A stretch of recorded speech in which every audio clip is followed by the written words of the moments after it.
This is a little section I like to call Make the Camera Happy. And this is just a random sampling of photos, examples of photos that I see quite often that I think we could just do a better job. So these are the things that I would say when you are thinking about through the lens of your camera, and maybe you even use your own cell phone, even though we're not using those typically as cameras. I think a lot of you are maybe hiring professional photographers, maybe you're not. But how do we frame this? What would it literally, this picture look like if we printed it off and we framed it, hung it on the wall? What fits in that square of that picture that we can control? So these are things that with your own realtor eye, I thought I would point out some suggestions. And these are things I think as agents, we can all do a better job of without even hiring a stager. We don't even need a stager for it. So again, these are just some random photos I've collected over time that I thought were great talking points. Now, the first one, I call having a clean house. This is actually probably a very cute listing, wherever this listing is located. But we maybe should have gotten this stuff out of the way first. It looks like there's cleaning materials there in that blue bin, just waiting to be used. And again, I don't know that this is about dirty surfaces. I think that this is about surfaces that everything just need to be scooted into that blue bin, take the photo, put the blue bin back, go to the next room and take a photo, or at least hide things temporarily in the stove or the microwave, but at least have a clear surface. Is this how I think a lot of people live day to day? They've got that drop zone where they come in with mail, keys, right? And they dump things. I know I do.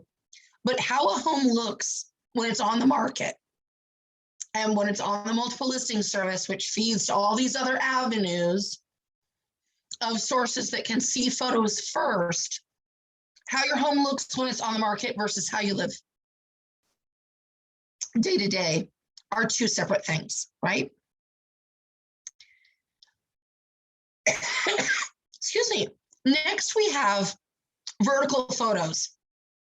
I personally think they're a waste of space. I think most of us on a multiple listing service have a horizontal rectangle to fit the photo in.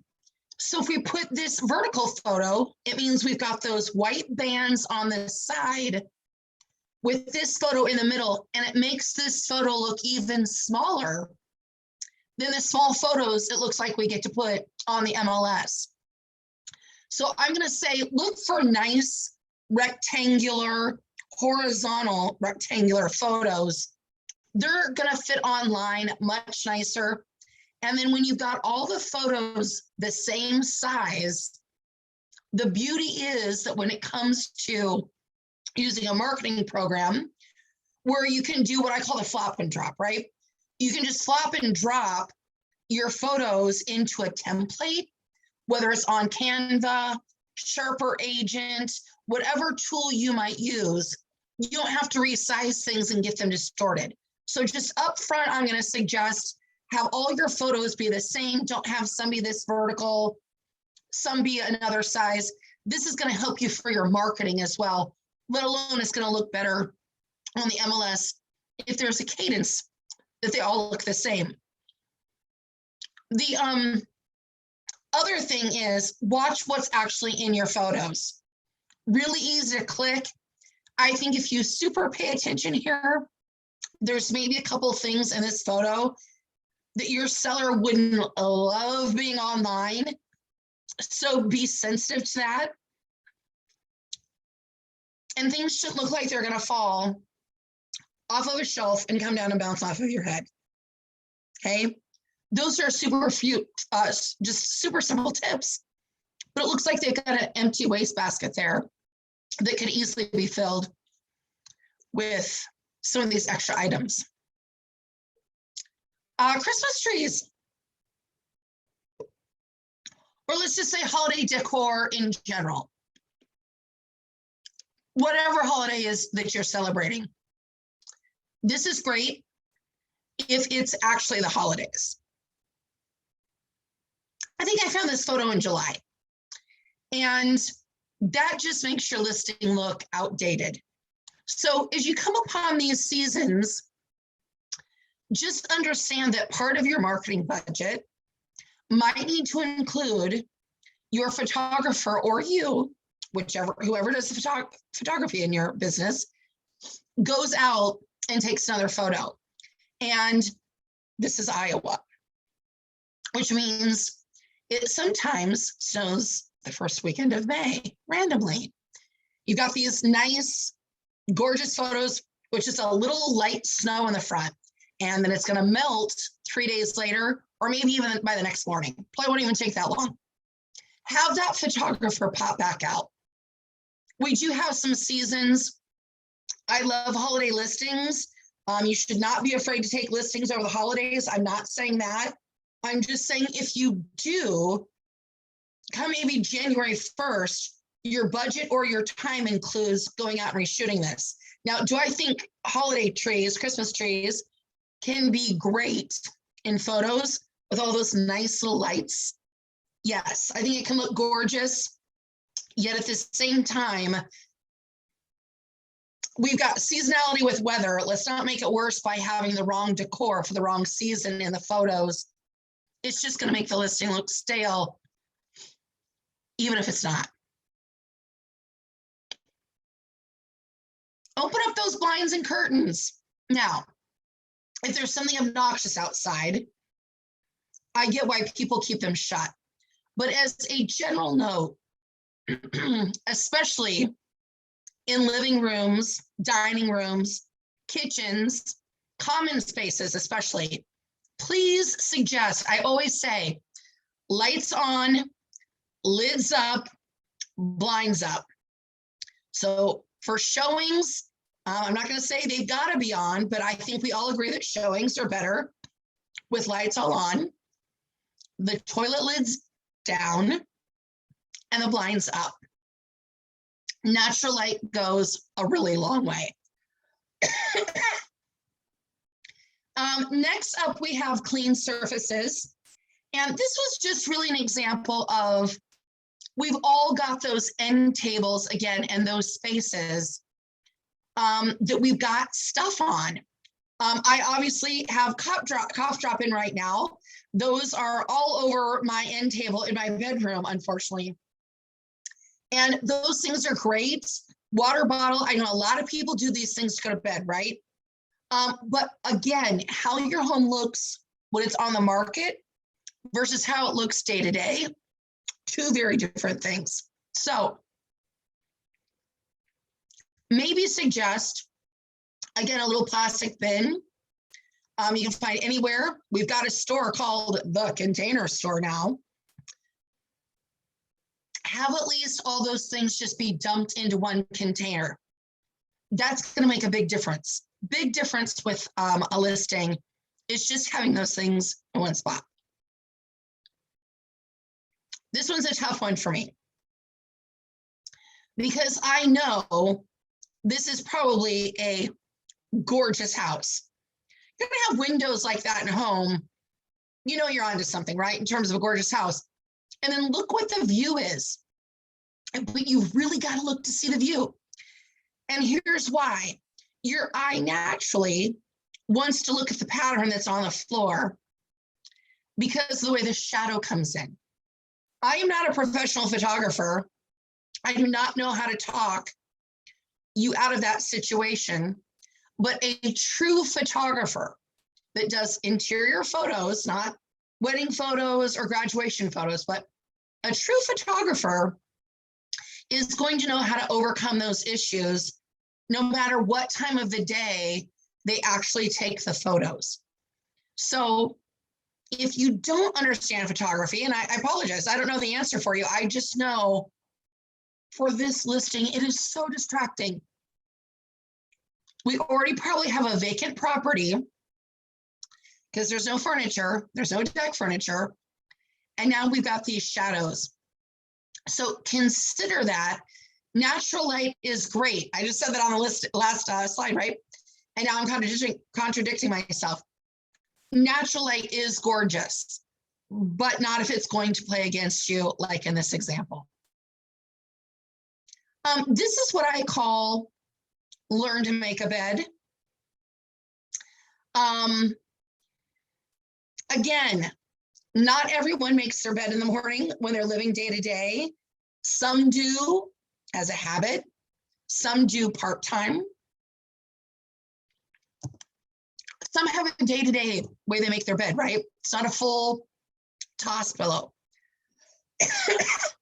But for showings, I do think that there's a great way to make a bed. Get that duvet or that bedspread flat and taut. Have pillows go on top of it stacked, straight up moving forward. And I've even personally, when I've done some mini staging for a seller, I've used the same toss pillows from the living room into this bedroom just so that it makes the bed look like it's made, staged, and ready to go. And you'd have to look really hard to even know that those photos, those pillows had made it into a couple of other photos because they were all stacked differently. But again, this is what I call learn to make a bed. This is a gorgeous room. I originally thought when I looked at this photo that it was maybe artificially staged with a virtual type of tool, which we'll talk about later. I don't think that's really the case. I think this is a matter of knowing where to stand when you take the photo. Literally taking 2 steps to the right or to the left so that you're not having that ping pong table come straight at you, right? It's like almost coming out of your mouth in front of you. Just take a step so that you're not getting anything head on. That little slight angle actually probably would have made this distraction of that table go away. I think it would have made the room look bigger too. So evaluate where to stay. And I think any good photographer, or you if you're doing your own photos, be really good at hitting several different angles of the room without having anything be straight dead on. Take a look at looking at the 4 corners of the room, looking out versus having things be straight on. Consider what those views might look like. This is a lot of toilet paper, and I do want to make a pandemic joke, right? I'm dying to make a toilet paper hoarding pandemic joke, but I won't. Because this was not a photo I found during the pandemic, unfortunately. Do take a look at personal items. Part of staging that I like to talk to sellers about, and I encourage you to consider as well, is what's setting out. And I've seen a lot of things setting out, not just bathrooms, that really concern me. I've seen business checkbooks. I've seen divorce decrees. I've seen credit card statements. I've seen utility bills that are past due, and I know they're past due because when you get the original bill, it's on white paper, and the longer you wait to pay it and they send you more notices, they change the color of the paper, right? And maybe give you a gentle robin's egg blue the next time. And then when they're really serious, it's going to be on goldenrod, right? It's going to be on retina burning orange paper. So I've seen all sorts of things out. I've seen underwear on a ceiling fan in a kid's room before, right? We've all seen these crazy things. So this by no means is the craziest, yet I will say the bathroom sometimes can be a sensitive place because that's typically where I see people with medications setting out. And guys, we don't want folks to put away medication and then forget to take it, right? That's not what our goal is during the listing. But I will say, I'm back to my basket idea. A simple basket for them could go a really long way. And then maybe have toilet paper in that holder. just not so much, because trust me, their trash can isn't big enough to hold all that toilet paper, right? But that makes it kind of seem like they've maybe got some dietary issues that run through their system quickly. We don't want that. Something to consider. Child-proof locks. Consider this. I know that people need a safe home when they've got youngsters. Yet I also know some of these are so childproof that the child in me cannot open them. So I know that they're a functionality, but do consider sometimes they can be very distracting. I'm going to put baby gates in this category, or the handles that you got to push the sides in to make a turn. Consider how easy those are to operate, because if they're not easy, it could be frustrating to someone. Yet also we want a win-win solution, obviously, for your sellers. So don't have kiddos getting into the Drano or falling down the stairs, excuse me. So just maybe some things to consider if they're operable or not. Beautiful home. Your kids should not be in the photo. And here's why. That looks creepy. I don't know at first I thought maybe that was a ghost of a child passed. But do be careful about having kids and pets. One, I do worry about just the safety and security of this, knowing that these photos get on all these different websites, which we want for marketing purposes. But I do worry about it. I don't know if that is the listing agent's kid or the kid that lives in the house. Whatever it is, he's not included property, right? That's personal.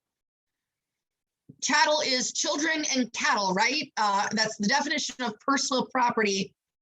And it just doesn't make sense. It might have been cute and funny, but I do worry about it from a safety perspective, let alone I personally am going to put that in a category where I push the professionalism as well. Next up, TV. Now, this is a nice one. I think it might be a talk show, but I have seen TVs on. I'm not sure what they were watching. So just be careful of what the reflection of a TV can be. I'm not saying that you can't have them on, but be in control of what's on. Sometimes a big TV that's just a blank screen can look like a really just large kind of dead space and take over a room too. I know there's sometimes like fires and some things like that you can put on there. So make the decision whether maybe it should be on, maybe it should be off, but do be careful what's on. The other thing while we're here, be careful of the reflection that's happening in windows and in mirrors. We catch a lot of things of elbows and some other things that sometimes think you've seen it completely inappropriate. This is a small detail, but I do think they've got a window open here. And I just think for photos, maybe considering having all the windows shut, I think maybe we'll present a little bit nicer. That way, when you see the photo, you can really see through the window correctly. So just consider what that looks like. Again, for reflections. I love a good closet. I think we all love a good closet. And I think that they've got a time and place to be photographed. But in order for a walk-in closet to be photographed, your staging has got to be on point, meaning all the shoes are sitting up. We got to look like your favorite retail store, right? Your favorite high-end, gorgeous retail store. Think about it, like Von Maur. Think about how that is staged and how things are folded, stacked, and cared for. I think hangers should all be going the same direction. It's going to get picky for you, but I'm just throwing out some ideas. Hangers going all the same direction. I think shirts should go light to dark, short sleeve to long sleeve. And then I think you should have pants separate. Anytime we start to see things hanging off, look like they're going to fall over on you, too full, I would say be careful. Not saying you don't take this photo. Somebody may want to see it, but it's maybe not one that you use online for your marketing. Just be cautious. I love a good walk-in closet. Don't get me wrong, but it should be orderly. Next up is picture placement. And one thing I see a lot is photos hung way too high on the wall. And I think that's what's happening here. These photos over here are way too high to the ceiling. It actually does not do what you think it does. It actually makes the room seem shorter instead of taller. I don't know if you're 7 foot tall, that's the reason you hang these up here. But as a general rule, I oftentimes have read that the center of the photo should be at the center of your eye line. And the average height person is between 5'6" and 5'7". That's men and women put together. So it's kind of a general rule. I would say a lot of photos often get hung too high, and definitely in this case. So bringing those down actually is going to make the ceiling seem taller. And even though it's a standard 8-foot ceiling, probably maybe 9 in some newer construction or some specific homes, on average, we're dealing with 8-foot ceilings. I do think, though, this doesn't do what a lot of people think that it does. So maybe revisit that if you see some things that are just way too high. This is my favorite one to talk about. Some of you maybe have heard me say this if we've been in class together before. I don't mind green in homes. I think short grasses and little pots can be super cute. I've got one actually in my background, and a little llama. That's adorable. Vines don't grow out of the top of your cabinets in your kitchen. I'm going to ask you to really rethink when it comes to staging, what really makes sense to go up there. And I know a lot of people like to put decor up there. That's great. I'm going to caution you around fake greenery, only because if it's been up there for a while, it's probably dusty and it probably has grease splatters on it, and it's time to just go to the trash, would be my opinion. That might be a hard message to deliver, but do think about that. I think it can also date a space. So do be mindful of that. I'm okay, again, with some green. I'm sure you can see some green on my shelves behind me, very purposefully. But again, vines don't grow out of the top of kitchen cabinets. Let's talk about refrigerator photos. So kitchens, as we're getting these nice and tidy, we all know that there are some appliances you're going to want to leave out. We want sellers to have their coffee, right? That way they've got the energy to keep their house clean for showings. But one easy space I always recommend to start in decluttering any kitchen is get everything off the refrigerator. Now, the top of this refrigerator with one little bottle and a cookie jar, probably not the end of the world, but I would say all those photos, at least get it off the front. If they really need to have an emergency phone number list for kids or something like that, very specific, maybe move it around to the side. But otherwise, I would say the number one thing to declutter personally that I found in a kitchen is get everything off of the refrigerator. Maybe a basket up there with chips and the things that you want to make it hard to get to, or whatever you've got up there.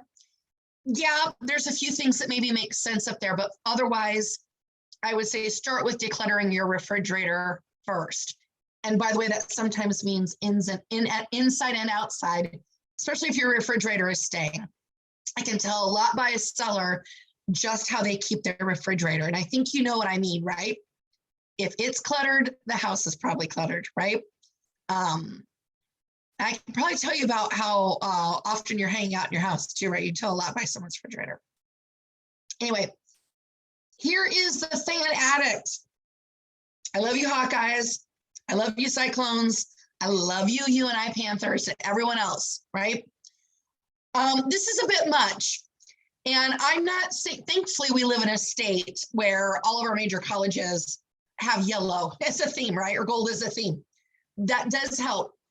I would say, don't ask this person to just get rid of all their stuff. But I would say it maybe makes sense to just lower their profile a little bit. Maybe take the things off of that wall that are hung at an angle. Those I would say would go first.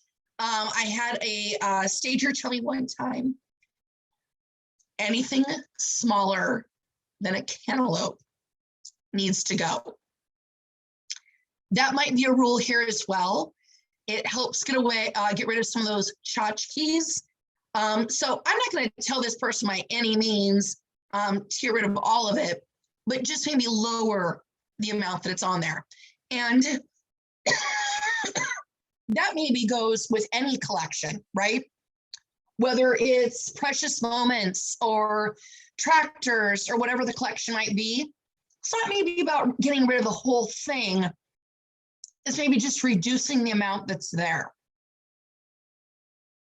I always say with clients too, remove anything that's going to create a political conversation. And I think typically when I say that, people assume I mean Democrat versus Republican. But really in Iowa, I mean Iowa versus Iowa State, right? Especially the first part of September when we've got an in-state rivalry. Good to leave those things neutral, even though I'm sure most Iowans live in a house divided anyway. Crooked photos. I look at this and I think whoever took this photo needs to go to the chiropractor and get adjusted, right? They've got a back issue. In reality, you maybe are taking crooked photos. Hopefully you know how to adjust them so that they're straight. I know the professional photographers I've gotten to work with in the past, they've been honest and said, Amy, we take crooked photos all the time. The difference is they know the tools and techniques for editing. And that's one thing about a professional photographer I've really enjoyed leveraging that time too, is taking the photos. That's like $10 worth of their work. The rest of what you pay them is for the photo editing of making this straight, making adjustments to that natural light photo. They can do a lot of things from Photoshop or whatever program they use that the average person may not understand. Angled furniture, I would be careful of. I think sometimes it makes sense. I think if you've got a large room, how am I going to fill this up? I only have these couches and these end tables. A great way to fill the room up is to do some things maybe at angles. This is not one of those rooms because it's not a large room to begin with. Now, do I think you got a really big, heavy piece of furniture in there as well that I would like to see go? Yes, but I think this room probably looks like it's a fourth of the size it really is, just based on that angle. And again, furniture that's way too large. And here's the deal. Here's where I sympathize with sellers, right? You measure a space in your room, like, okay, we can have a 90-inch couch here, for example. And then you go to a furniture store and they've got 30-foot ceilings and things look very, very different. And even though the width and the length may work, there still is an element of scale there that sometimes can get thrown off by the ceiling height. That might have been what happened here too. I often see that with the oversized leather furniture in a room. The length and the width was probably right. It was just the perceived perception, so to speak, of what the scale of it is. And again, I know it's harder. Furniture stores are huge. I hope that this was helpful for you. Again, just some tips to help you make the camera happy. And we'll see you in a little bit.